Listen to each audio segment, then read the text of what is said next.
It's going to be a tall task tonight in Chicago as the Alabama Crimson Tide, Sweet 16. They'll be taking on the Michigan Wolverines. Currently, Alabama about an 8.5, 9-point underdog against the number 1 seed Michigan. Let's go to Chicago now.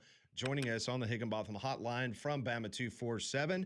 Hope the Windy City is treating you fine and kind there, Mr. Rodak. How you doing this morning?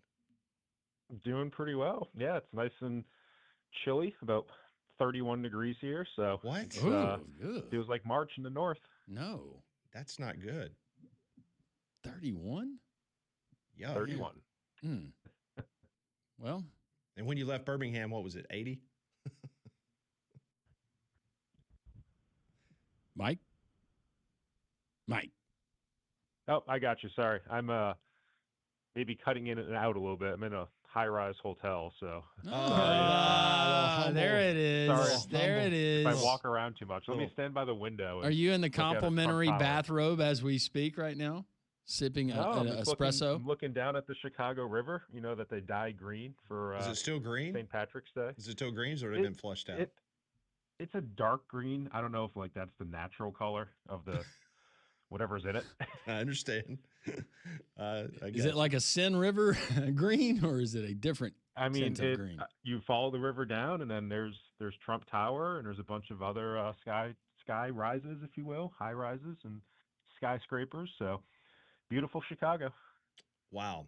All right, before we talk about the actual game, there was a little bit of news this morning, and we talked about it yesterday on the show because we saw that John Rothstein had reported this a day or so ago, where he reported that, Nate Oates had confirmed with him that Aiden Holloway was not going to be with the team in Chicago, and we are all kind of scratching our head like, did not even know that was a potential question mark. And then, of course, some things that you reported this morning about Aiden Holloway asking the court to allow him to travel. Are we reading too much into this, or what can you tell us about how all that came together? Yeah, I mean, it's obviously a case of there's different layers to what's holding him back from playing. And, one of those is, the student conduct board, which was really when Alabama put out its statement when he got arrested, that's the only thing they really referenced, was, he violated student conduct policy.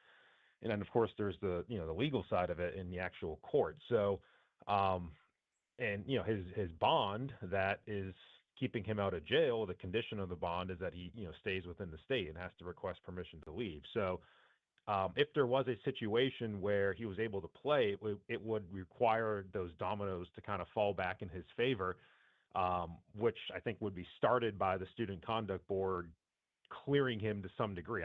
It's a very, I don't say secretive, but it's not a public process, for students that violate the conduct policy at UA, and there's hearings about it, and none of that is public information. So we don't really know if there's been a hearing. We don't know what the result of a hearing was.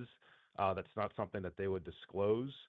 But if there was a ruling in his favor on that end, then he, potentially, could be eligible to play from a university standpoint. Now, could they still hold him back in terms of we're suspending you and you're not playing? Yes. And then, from a legal standpoint, he could still travel if he gets permission from the judge. So there's kind of different layers of this, and we don't really know what the result was or is of the student conduct side of it. We know now that last night his attorney filed this request, to have him travel. We don't even know where he's traveling to because that was not stipulated in the request, but it just says that he's traveling today. And it was kind of a last minute thing where it was filed last night. So you can kind of, put together the pieces. I don't think he's going to the Swiss Alps or, Yellowstone National Park. I would imagine that if he's traveling, he's probably coming here. So it's a very murky situation in that regard. And then you have the availability report from, the NCAA that Alabama had to file last night. It says that he's out. But there's also an update to that they can make by 2 hours before game time that potentially could change things. So it's a very uncertain situation. We kind of can go off of what we know, which is that he's been ruled out on the availability report, but there's a chance that changes given the process, that we know that the judge has allowed him to travel. And from there, we'll have to see what happens. Wait. But yeah, go ahead. So we're not ruling out Aiden Holloway playing basketball. I don't think that for Alabama we can definitively say no tonight. Right. But I think a lot of the circumstances point towards him still not playing. It's just kind of this ability to travel. And if we're assuming he's traveling here, kind of last minute, does that suggest that there's a chance that he plays? If it did, then that would have to be reflected on the availability report. Oh, So, okay. So hold on. I've got Katie, bar the door. I've got another question here. Yep. I assume he has not been on campus since he was arrested, which means he has not had any form of practice with his teammates. Or, I mean, does anyone know if he's at like an off-site gym working out, taking shots every day? Like could he be plugged in immediately? I don't know specifically, but I would imagine that he's probably been doing some sort of basketball activity somewhere else. I do believe you're correct in terms of he's not allowed to practice with them. He hasn't practiced with them. With that said, I mean, Charles Bediako kind of helicoptered in when he got his clearance back in January, and with very little practice time was playing because he knew the system. Obviously, Aiden Holloway knows the system. He's practiced with this team all year. He knows the guys. So I don't know if a lack of practice time would necessarily be an obstacle. If there was a situation where if he was cleared by the Student Conduct Board, which, again, we don't know the result of that. It's a private process. Now that the judge has cleared him, if Alabama and the powers that be, whether that's Nate Oates or Greg Byrne or school president and trustees, whatever, they decide that they're going to let him play, then I don't know if anything at that point would kind of stand in his way. But again, that's kind of where we are. We don't know those things to be true quite yet. I think the most definitive word that we'll get will be around 4:15 or 4:30, I should say, when the availability report is finalized. And look, if there was a situation where he was listed as out last night on the NCAA report and then he suddenly gets flipped and he's available 2 hours before the game, I think the NCAA would have a lot of scrutiny about that, because that would probably violate the spirit of the availability report policy. So there's a lot of layers to this. And if you were asking me right now, I would still be surprised if he plays, but I can't definitively say that he's not now that we know the information as far as the judge's decision this morning. Is there anything that you cannot tell us because you're dialed in and you hear things from folks around the program since we talked last, or what you said in this visit, that leads you to believe that maybe there's a better chance of him returning than you once thought? No, not anything beyond, I would say, kind of the last time that Nate talked about it publicly. He didn't slam the door on him playing in the Sweet 16 Elite Eight up here. When he was asked about that last week, it wasn't a definitive no. Other than the university statement about him being removed from campus, there really hasn't been a definitive word from Alabama that, we're not going to let him play through XYZ date. And then you have, kind of this, it seemed like a very hurried legal document, that was filed last night. There was spelling errors. There was things kind of wrong about it. It was, nonetheless still granted by the judge first thing this morning for him to travel today.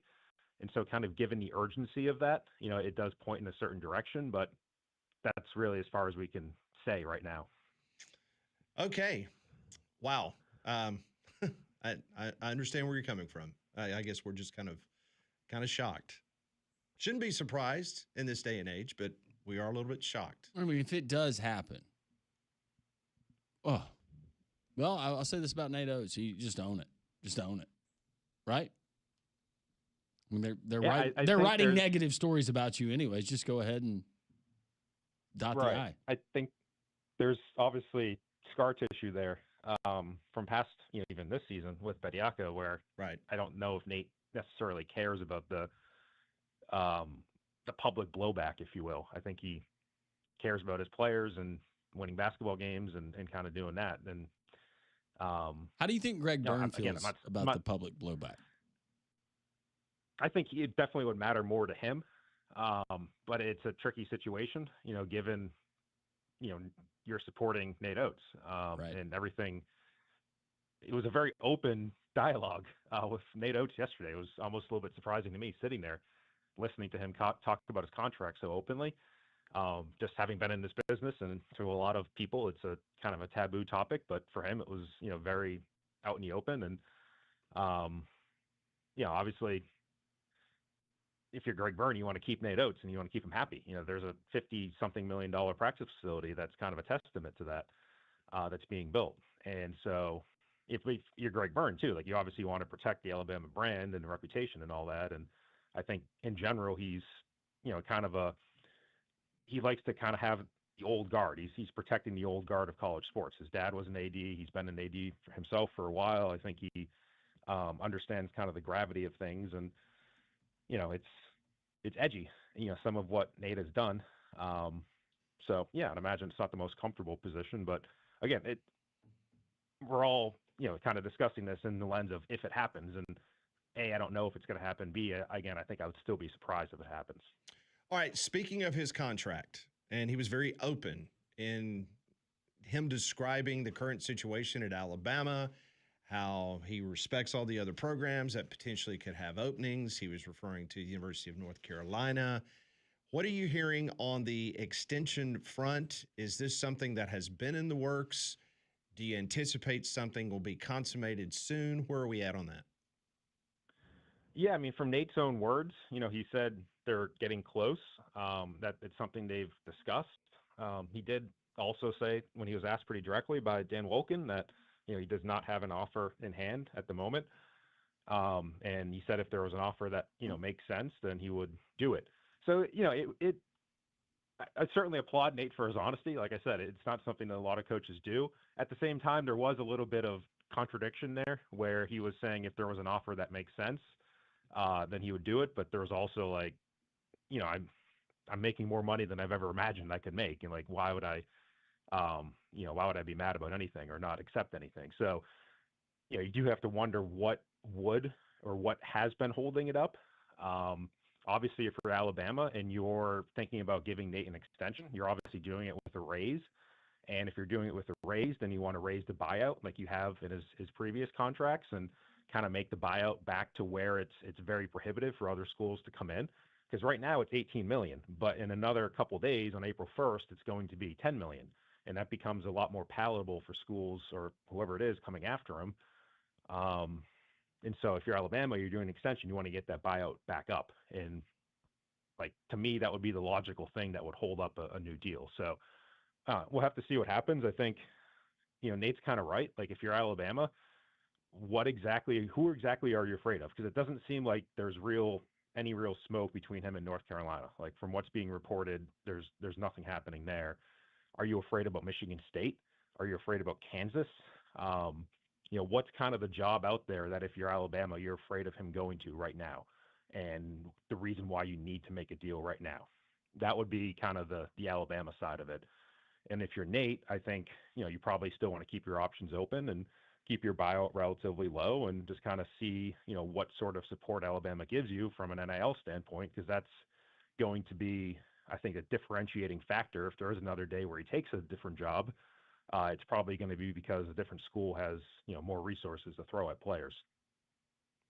So in other words, you're excited about Will Wade coming back to the conference, because I remember Coach Wade and Coach Oates, they had a nice little rivalry between those two. They did. That's going to be fun. I mean, LSU is it's fun. I would love to cover LSU just simply for the drama of it all. Just the money being thrown around and, the picking guys up at the airport and bringing them back after they've been run out of town. And I mean, FBI, who cares? It doesn't matter. We wild, call it home wrecker you. Yeah. Right. It reminds me of like that Russian prisoner exchange, and you meet on the tarmac, and everybody's hugging you've been and forgiven, kissing, and you can go back home. Yeah, it's amazing, unbelievable. All right, let's actually talk about the game. Your thoughts, the keys for Alabama tonight against a very good Michigan team. Right. Yeah, I think if you look at the games where Michigan's lost this year, and there's only been 3 of them, I think it's going to be hard to replicate what Purdue did in the Big Ten championship game. It's going to be hard to replicate what Duke did. Both of those are very good rebounding teams. Duke out-rebounded Michigan by, I think, 12 or 13, and Cameron Boozer was a big part of that. You don't have a Cameron Boozer at Alabama.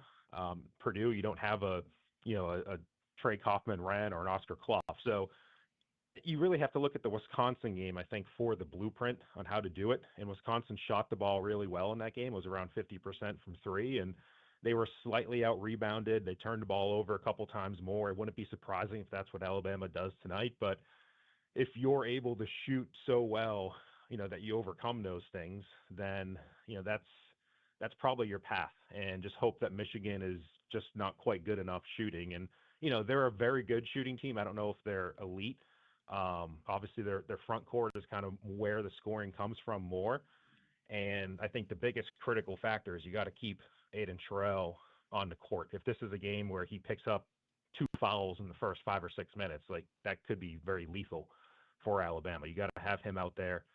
You got to be able to counter, the size that Michigan has. You got to be able to rebound respectably against them. But I think it really comes down to repeating kind of what you've done from a shooting standpoint. If you can shoot 45, 50% from three, then I think you give yourself a chance. If they win, most impressive tournament win considering matchup and seed for Nate Oates in his tenure? Yeah, I think more impressive than the North Carolina win 2 years ago. That was, from an analytics standpoint, this Michigan team is better than what that North Carolina, number 1 seed was out in LA. Yeah, I mean, it's right up there in terms of, kind of the betting line.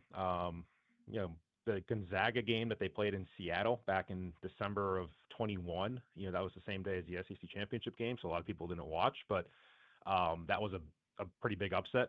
That was probably one of his biggest wins in terms of, overcoming the odds. For Alabama in general, you guys would probably know better than me. Maybe going back to that Stanford game, in 2004. Yeah, the Elite Eight. Yep. Yeah, so that's probably the comparison. But you can, if they do win tonight, you can make a case that it's one of the most improbable, whatever you want to call it, biggest wins that they've had in program history. That is Mike Rodak. He is in Chicago, Illinois. He will be covering the Alabama-Michigan game tonight. We'll see if his stay is extended through the weekend, if Alabama can get to the Elite Eight. Mike, always appreciate your time. We will catch up with you soon. We got a scrimmage in Tuscaloosa for football, and I know Bama 247, you guys will have all the intel on that coming up a little bit later. You got it, yeah. I think Kalen DeBoer is talking right now. Yep, he sure is. Thank you, Mike. Have a safe trip. Thanks, Mike. You got it, guys. Thank you. Appreciate it. That is Mike Rodak from Bama 247. He joined us on the Higginbotham Hotline. You deserve solutions that are built for you. Higginbotham is your one-source solution for insurance, financial, and HR services. So you're saying there's a chance? Apparently so. What Mike just told us, if you missed it, on Aiden Holloway, the latest, next.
It is 11:22 here on Jocks. Interesting conversation with Mike Rodak. We'll get into that, get to your text messages. But I want to remind everybody about Deep South Construction Pros. They're your foundation waterproofing specialists. Deep South is a family-owned company with real Southern roots. If you're dealing with foundation issue, moisture problems, Deep South Construction Pros, they are the experts. Foundation repair and waterproofing, that's the backbone of what they do. From cracks and wood damage to crawl-space moisture and mold, their trained crews fix the problem at the source. The owners are proud Alabama locals who still call this place home. They're committed to serving the people of Tennessee and Alabama. In the Deep South, reputation means everything. That's why Deep South Construction Pros, they put their name on every job. They treat every home like it's their own with real Southern hospitality, honest answers, and fair prices. Go to their website, deepsouthconstructionpros.com. That's deepsouthconstructionpros.com. I'm not saying that's going to happen, but with Mike Rodak and just throwing out that there's just an inkling of possibility that Aiden Holloway could be available if certain things happen behind the scenes. That blows my mind. Very shocking. Blows my mind. And by the way, Mike Rodak was not saying that it was going to happen, but just not being a shut door type of situation, that there is a pathway. You have an emergency student council meeting during spring break where you call back people back from the beach. Or is this a secret meeting where you have the abbreviated council? They had quorum. They had enough. Or, yeah. Oh, well, they're all on spring break. Well, Nate, you have anybody you want to put on the council? LeBaron, get up. Let's go. Would that not be Noah, something? Get your butt over there. But, and Mike pointed out, because of the listing of yesterday on the availability report, and then all of a sudden, if he shows up at 4:15 today and he's available. By the way, it's not been confirmed that he's even going to Chicago. Correct. I mean, he could be in Charlotte with his family, or he could be at the beach. Yeah. I mean, whatever. Don't know. We asked our listeners today on the Twitter poll question of the day. We said, what is the most likely outcome tonight between Alabama and Michigan? We gave you three options. Michigan blow out by 9 points. Alabama loses, but they cover the 9 points. Or the Tide just pulls the straight-up upset. And right now, 50% of our audience says it is going to be a Michigan blowout.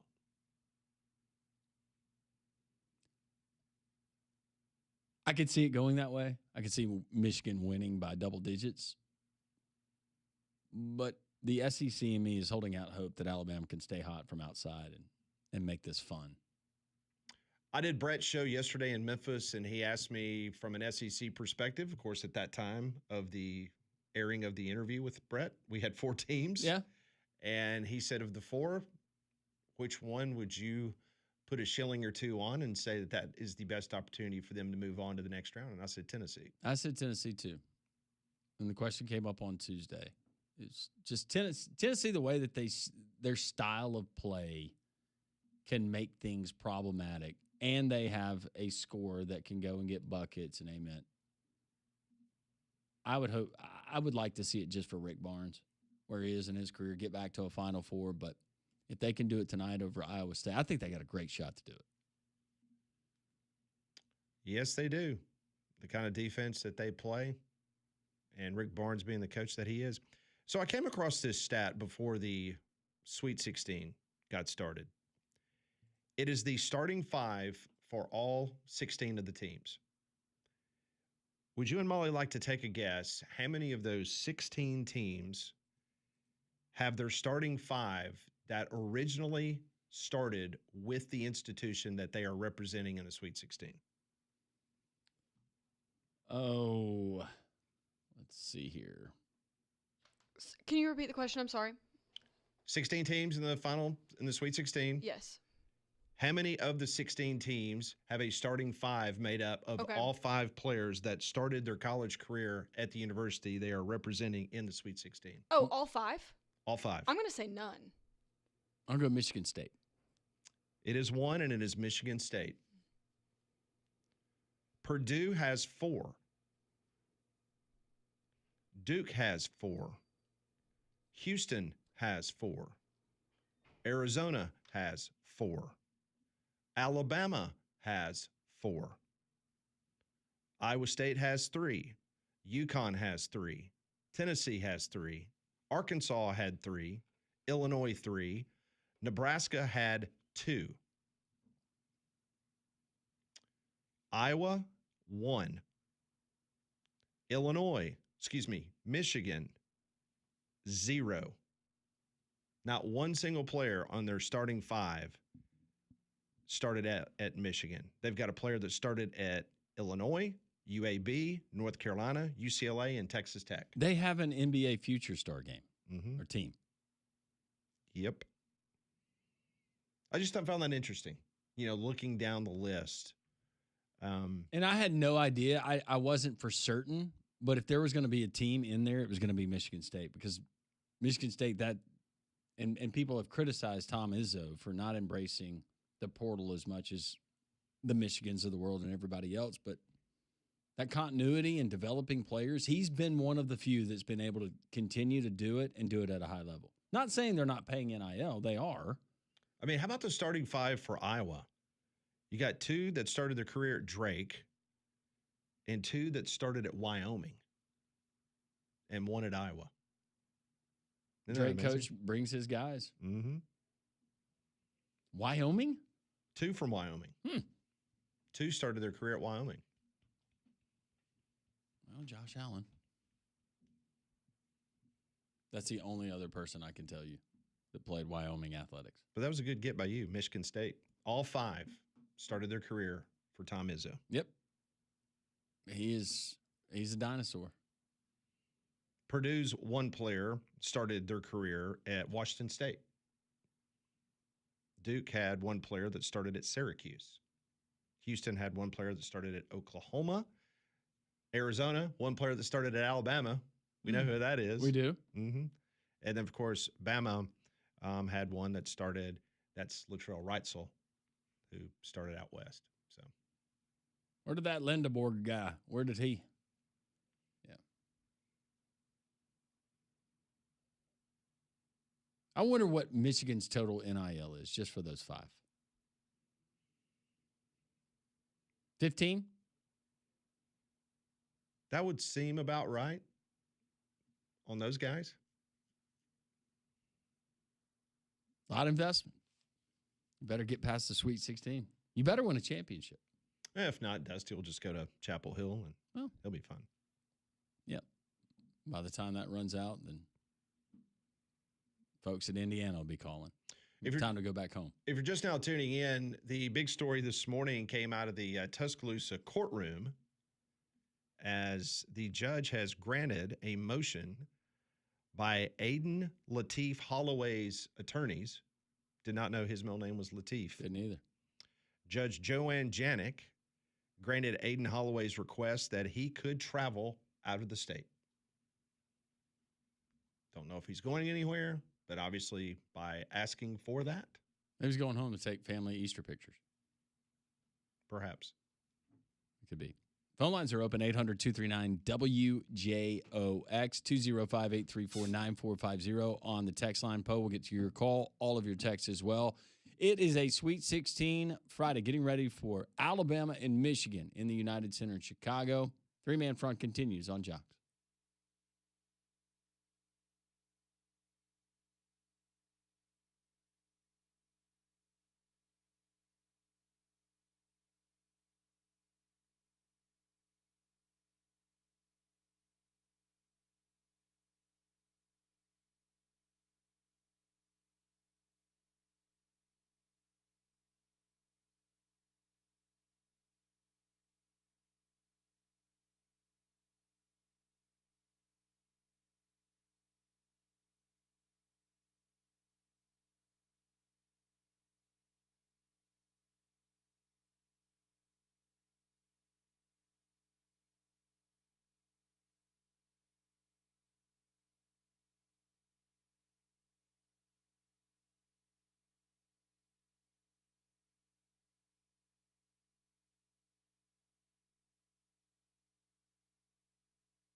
1-800-239-WJOX. That is the phone number here to Three Man Front on this Friday. We are guest-free the rest of the way. We'd love to hear from you on this Sweet 16 Friday. A little bit of baseball news on the college front. This is well-deserved. Auburn Athletics announced this morning that former American League Most Valuable Player Josh Donaldson, that he will now be included in the Auburn Baseball Wall of Fame at Plainsman Park.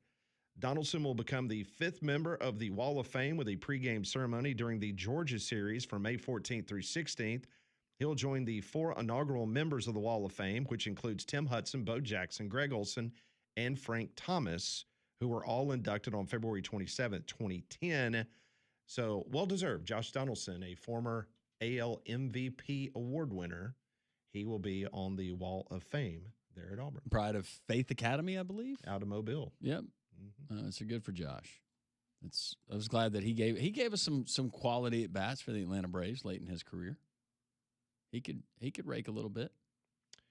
I was just reading some of the other interesting tidbits on his career, and he had a 13-year major league career. That is 3rd longest of any Auburn baseball player that has played in Major League Baseball. Frank Thomas was number 1 with 18 years.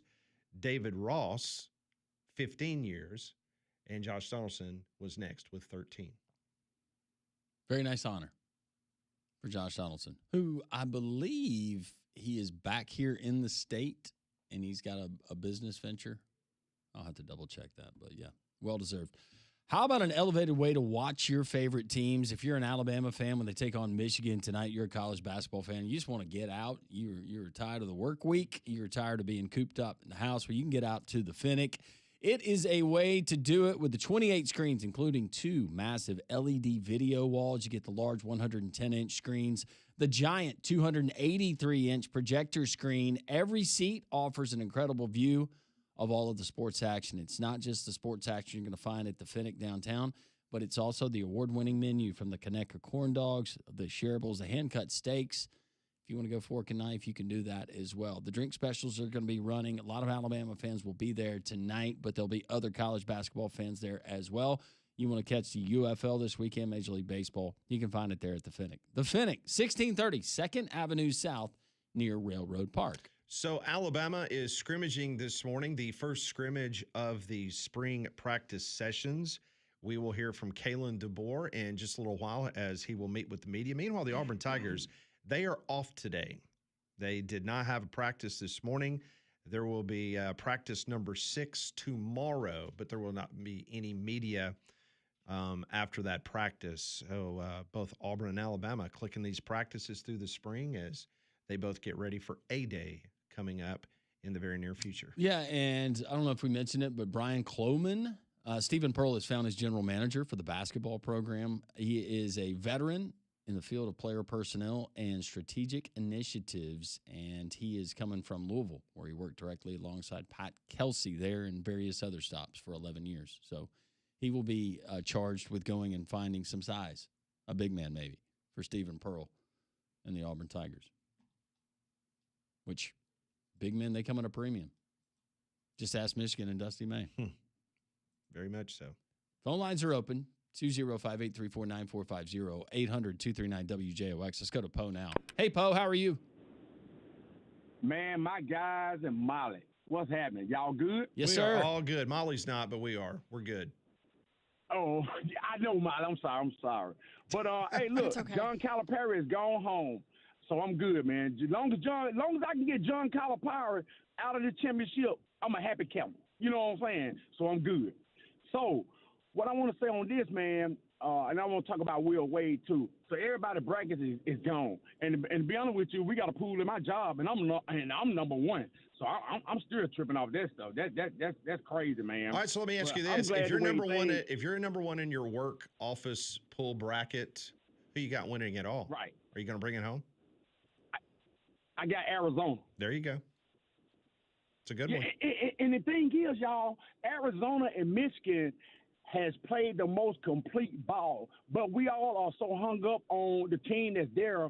Then they got the experience. They got the know-how to get back. That's why we picked the Houston. That's why we picked Florida. That's why we didn't pick the Iowas and the Illinois and Nebraska, even with Nebraska and Harvard. I watched all these teams doing the championship. But in our minds as college fans, we like, well, Houston have been there, Florida. They all know how to get there. The coach know how to call timeout. Coach these guys to get there. Houston can't get over that hump for nothing. You know what I'm saying? So that's what is messing our brackets up. And I'm guilty of it, too, because I had Houston to beat Illinois, even though I watched Illinois during the regular season, and Illinois good, and I watched Iowa. But when we see these teams that has been there, it's like we tunnel vision, man. So that's why we're not picking these other teams. But Arizona, as long as I can get Alabama to come out cold like they messed me up last year against Duke, then I'm good, because I got Michigan beating Alabama. You know what I'm saying? So by a bunch. We don't know what I guess Alabama it doesn't matter for your get. bracket. Do you think this is a runaway for Michigan?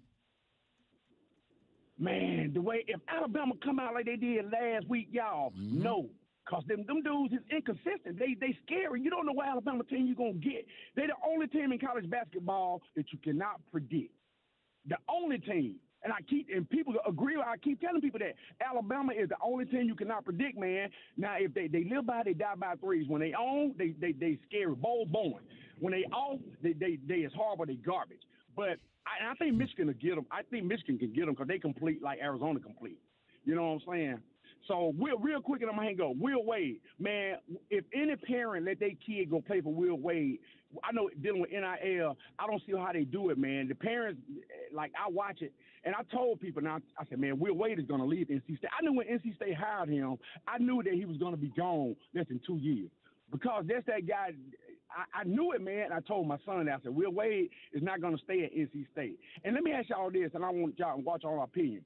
When we got the higher up in college basketball or whatever, and as us as fans can predict this, why do they think that these guys are going to come to their school and stay there and not go anywhere? That's a great question. Nowadays, you ought to get a good 3 to 5 years out of somebody and expect them to either leave for another job or be fired. Well, I think Boo Corrigan and NC State, you should have known that arranged marriage or that reconciliation or reunion, however you want to label it, was going to happen eventually with Will Wade and LSU. It wasn't hard to tell just seeing the pieces moving from McNeese, and it was going to happen. But I understand Boo Corrigan's frustration because you've given him everything that you said that he asked for. And I knew it, man, when Will Wade, because I ain't a fan of the guy. You know what I'm saying? So I don't know why parents would want their kids to go play. This dude is a light. Like, his agent sent an email to let him know. But he didn't even do the resignation. His agent sent an email. Yep. Come on, man. Will Wade ain't a winner, dude. He went to McNeese. Of course he's going to win at McNeese because of where he was.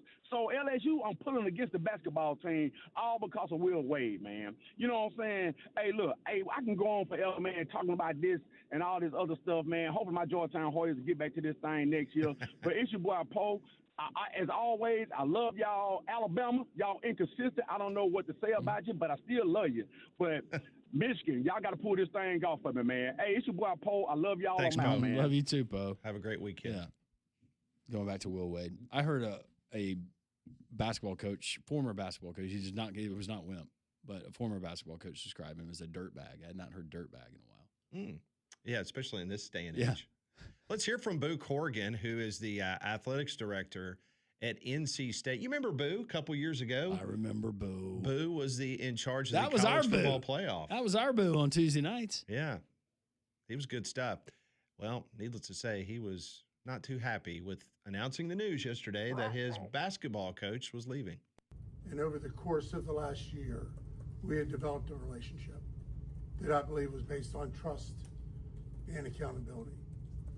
There were a number of different conversations that had occurred over the past year involving our program, involving everything else in the landscape of college sports, including Tuesday evening for 2 hours to talk about the entire program and scheduling and the players and staff and everything that goes into that.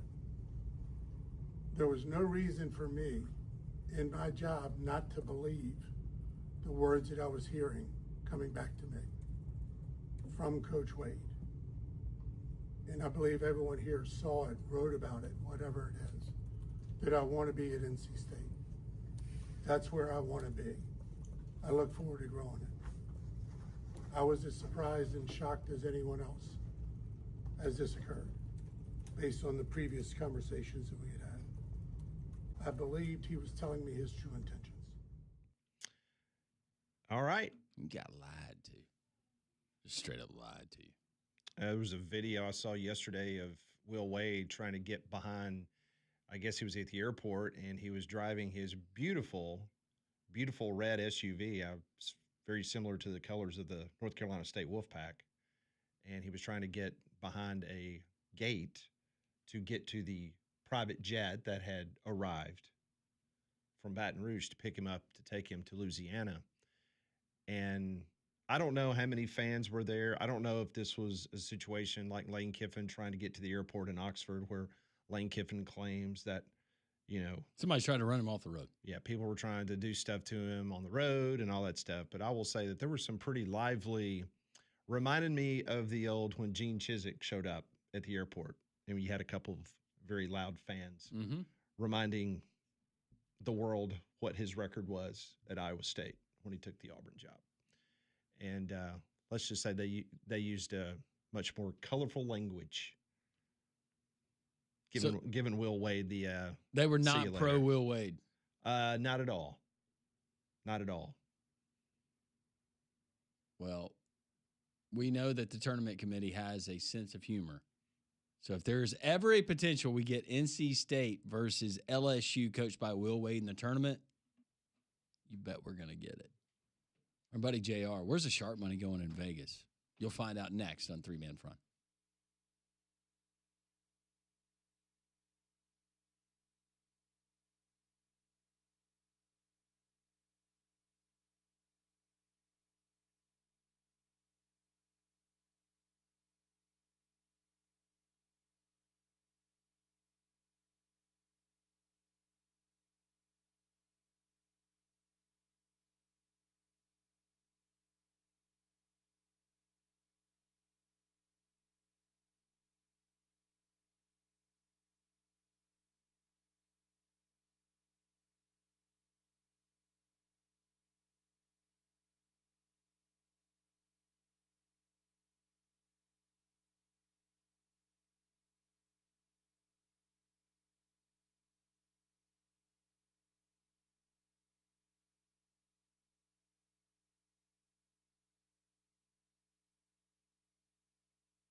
Three-man front, we continue here on this Friday, getting ready for Alabama and Michigan.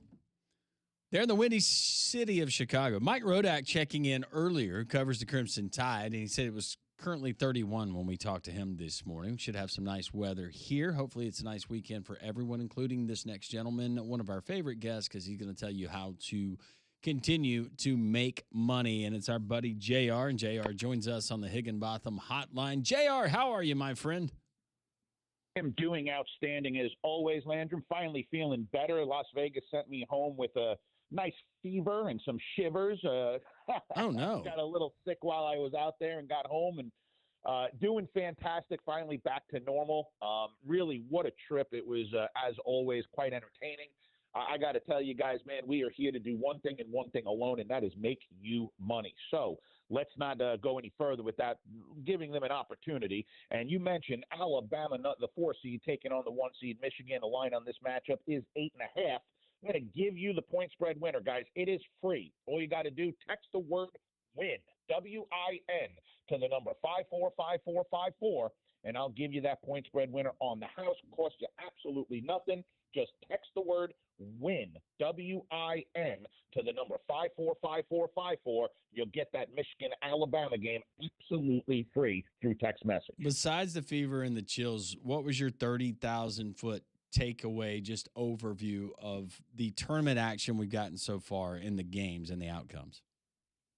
I mean, let's face it, I was on North Carolina, unfortunately. I always talk about the games we won, but let's talk about a game we lost. I mean, you want to talk about a complete and utter just, falling apart. I mean, Hubert Davis, obviously, no longer the head coach because of that game. But, to give up that kind of lead, especially to a team like VCU, I think that was the one takeaway that I was just scratching my head over. To see them fall apart the way they did was an absolute debacle. But, I mean, overall, I think we kind of got what we were expecting throughout most of the first and second round. As far as teams moving forward. But, you always get that upset, and then, there's always a team that you kind of get you that you were not expecting. So I like where we're at. Even last night, Iowa beating Nebraska, I thought that was a little bit of an upset. You got quite a few good matchups ahead of us. I think that the third and fourth round are going to be fantastic. They're going to have a great Sweet 16, and especially starting tomorrow with the Elite Eight. So we're going to be packed and ready to go, no doubt. And, we're looking forward to what's to come. Yeah, I mean, JR, we always want to stress our listeners, once you get to this point, just because you view it as, all right, well, there's only so many games left that I can play in the college basketball season. Got to stress that money management, especially right now, because it's so crucial for your clients. It really is. Especially, I mean, look, we're doing so well in other aspects. I mean, forget about the fact that college basketball is coming to a close, and we're going to definitely be making a fortune of money to close out with the rest of the Sweet 16 today, the Elite Eight this weekend, right down to, the Final Four and the national championship. We always seem to get it right. So baseball season just opened a couple of days ago. That's exciting. Hockey season is coming to a close here within a couple of weeks, regular season. Every game means something in the NHL right now as far as the playoffs are concerned, so every day is really, really more exciting. Hopefully, folks took advantage. I gave you another free winner. I don't think I've given you a loss in hockey with the free picks on air. I hope everyone took advantage of that over last week with the Carolina Hurricane game against I believe it was against the Edmonton Oilers. So we told you to go over 6.5. That hit 7. Hit that one again last night over in the Edmonton game against Las Vegas. Just seem to be getting it right. NHL has been phenomenal. And again, we're very excited about the rest of college basketball. And the free pick I'm going to give you on air today, believe it or not, I'm going to give you one in Major League Baseball. What? What? There's only games in the NHL tonight. I'm not going to give you one of the games in the college basketball. There's so few of them. So anybody that signs up will be getting those college basketball winners. But you know what? I mean, with the beginning of baseball, yesterday I had the over in the St. Louis Cardinals game. It was over in the 6th inning. I've got another one today that I figure if you guys got the time, I'm going to give you another winner. Let's do it. So the Angels are taking on the Astros and the line on that matchup is 8.5 as far as the total. It's another easy one. It's going to go way over the 8.5 runs. We expect it to somewhere between 11 and 12 runs. So go over 8.5. Again, you got the Angels taking on the Astros tonight. That game will be at 7 o'clock Central Time. Go over the 8.5. But look, if you are serious about making money, guys, we are here to do that and do that alone. So text the word WIN to 545454. Going to give you the point spread winner of this Alabama-Michigan game free of charge. Just text the word WIN, W-I-N, to the number 545454. Let me give you that Alabama-Michigan game absolutely free, and you will get it through text message.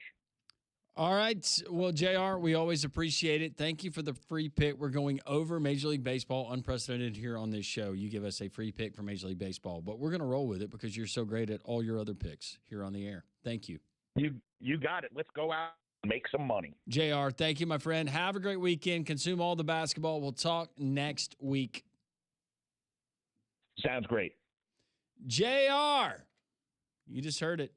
Major League Baseball, your free winner. Also, you can text WIN to 545454. Get the winner of Alabama-Michigan tonight's Sweet 16, a game that we're going to talk more about as we continue the Friday edition. It's beautiful outside. Smile. Wave at someone.